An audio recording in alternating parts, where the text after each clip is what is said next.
आजमगढ़ में समाजवादी पार्टी के वरिष्ठ नेता एवं एमएलसी शाह आलम उर्फ गुड्डू जमाली ने 22 से 28 मार्च तक अपने बाज बहादुर स्थित आवास पर 7 दिवसीय जनसुनवाई आयोजित की। इस दौरान बड़ी संख्या में पहुंचे लोगों की समस्याएं सुनकर उनके निस्तारण के निर्देश दिए गए। साथ ही गरीब व जरूरतमंदों को प्राथमिकता देते हुए कुल 4,45,500 रुपये की आर्थिक सहायता चेक के माध्यम से वितरित की गई। इस अभियान में गरीब परिवारों, असहाय लोगों और कन्याओं के विवाह, शिक्षा व अन्य जरूरतों के लिए भी मदद दी गई। गुड्डू जमाली ने कहा, जनसेवा ही उनका मुख्य उद्देश्य है और कोई भी जरूरतमंद उनके दर से खाली नहीं लौटेगा। और आप लगातार इस तरह के काम अंजाम देते हैं, लोगों को चेक देते हैं, रुपए पैसों से मदद करते हैं, क्या मकसद होता है इन सबके पीछे? पैसे की मोह माया बड़ी खराब है। पैसा कोई अपने साथ जो है अपने आखिरी सफर में लेकर नहीं जा पाया है, तो इसलिए पैसे से ज़्यादा मोह नहीं रखना चाहिए। मेरा ये रहता है जो मुझे ऊपर वाला देता है थोड़ा बहुत मैं उसमें समाज के कमज़ोर लोगों के लिए हिस्सा रखता हूँ। उसी क्रम में चूँकि वसीम भाई आप सब लोग जानते हैं कि ईद का मौका था और इधर मैं लगभग 10 दिन से घर पे ही हूँ, तो बहुत लोग मुझसे मिलने आए ईद के मौके पे भी, और कुछ लोग अपना दुख दर्द लेके आए। किसी की बेटी की शादी है, किसी का इलाज है, तो उसी क्रम में कोई पहली बार तो नहीं, आप इसके विटनेस हैं। ये तो ऐसे होते ही रहते हैं। आज कितने लोगों को चेक दिया गया? अरे जब से हम आए हैं यार, हमको लगता है कि हम गिनते नहीं है तो अब्दुल्ला को मालूम होगा, लेकिन पहले भी हमने दिया 40-50 लोगों को सब मिला के हो जाएगा। अब इसमें कितने लोग हैं, मुझे लगता है टोटल 30-20 लोग तो होंगे ही।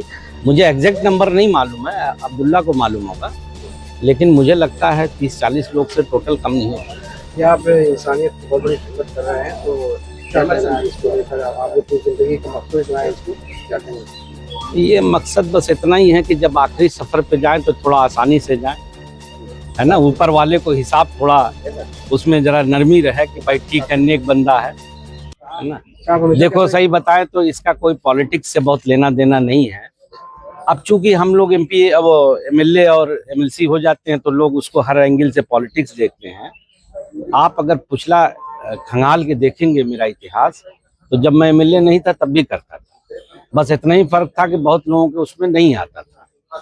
तो ये एक मेरी प्रैक्टिस में है, मेरी हैबिट में है। कितने सालों से ये कर रहे हैं? कितने सालों से मैं बताऊं, मेरी उम्र है आज लगभग 53 साल, और जब मैं 25-30 के आसपास पहुंचा और जब मेरे पास थोड़ा मुझे लगा कि कुछ खुशहाली आ रही है, मैंने भी बहुत स्ट्रगल किया, बड़ी गरीबी देखी है, इसलिए मैंने उसको मैं जानता हूं।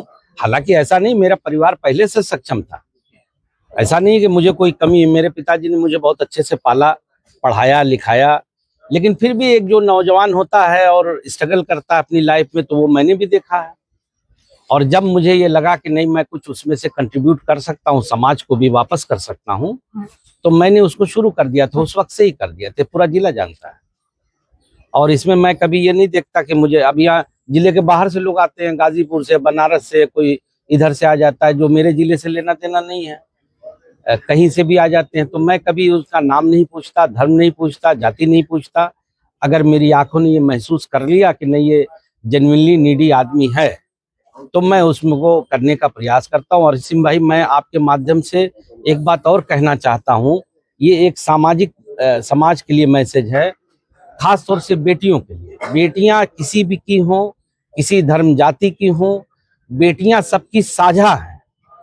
अगर कोई पिता अपनी बेटी के लिए आपसे ये कोई बात कह दे सहायता के रूप में, तो कभी उसको मना नहीं करना। सर, लोग कहते हैं कि अच्छी चीजों को देखकर लोग प्रेरित होते हैं, इसीलिए कह रहा हूँ, काम को करने की कोशिश करते हैं, लेकिन ये तस्वीर पूरे जिले में या पूर्वांचल में सिर्फ यहीं पे देखने को मिलती है। इस पर क्या कहना? ऐसा नहीं है, और लोग भी करते होंगे, मैं ये नहीं कहता कि I am the only one, और लोग भी करते होंगे, लेकिन इसको और बढ़ाने की जरूरत है। क्योंकि याद रखना, सिकंदर भी गए थे तो उनका हाथ खाली था, दौलत तो कोई लेके कब्र और शमशान नहीं जा पाया है।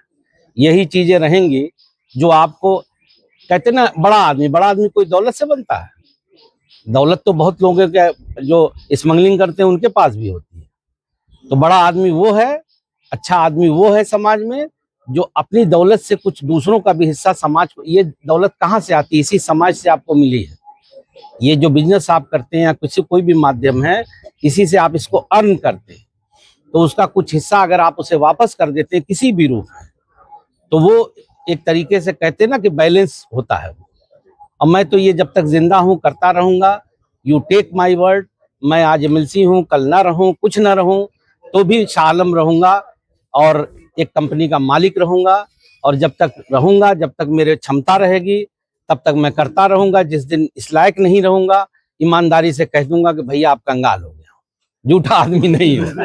नहीं, देखो जो साफ बात, जब तक है तब तक है। और जब तक मैं तो अपने बच्चों से कहता हूँ कि तुम लोग बिजनेस करो। मैं किसी को पॉलिटिक्स में नहीं लाना चाहता। मेरे 2 बेटे हैं। मैंने कहा बेटा तुम लोग बड़े बिजनेसमैन बनो, क्योंकि उससे तुम लोग समाज की ज्यादा मदद कर सकते हो, शिक्षा में कर सकते हो, मेडिकल में कर सकते हो, हॉस्पिटल्स बना सकते हो, और उसके माध्यम से तुम नौजवानों को रोजगार दे सकते हो।